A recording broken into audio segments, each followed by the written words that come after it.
It's funny you say that because the biggest burr in my saddle during this whole thing has been justice for Breonna Taylor.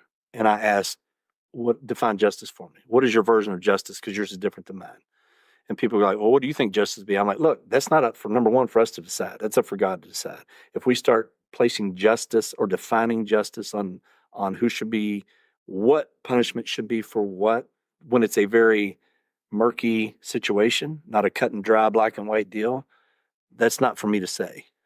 I hate injustices, but for me to define justice, I think it's just doing the right thing at the right time with the right people. It's not treating people like you want to be treated. I mean, it's the golden rule, right? Yep. And so once you go outside of that and you violate someone else's civil liberties, civil rights, whatever it may be, that's an injustice. 100%.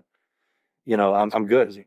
I'm physically good. I'm mentally good. So I've been blessed. Yeah. It wasn't unlucky. I've just been blessed. It was just a bump, and here we are. So I can either be bitter about it or we can go help other people.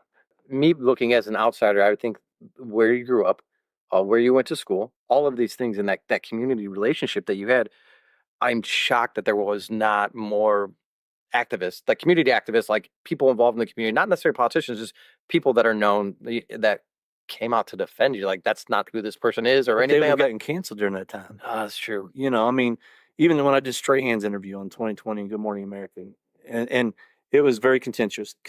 He came in and it was just sit down, and it was a little elbow bump because he wouldn't fist bump, because COVID, and they had us far apart. And it was 3.5 hours of nonstop, bam, bam, bam, bam, bam. He was coming at me like a defense attorney. I mean, it was mind blowing the amount of people that joined forces to attack on something that was just a false narrative. And you wondered, I kept thinking, okay, this has got to end, right? Like, the truth has to come out. It's going to come out, right? Yeah. We couldn't talk.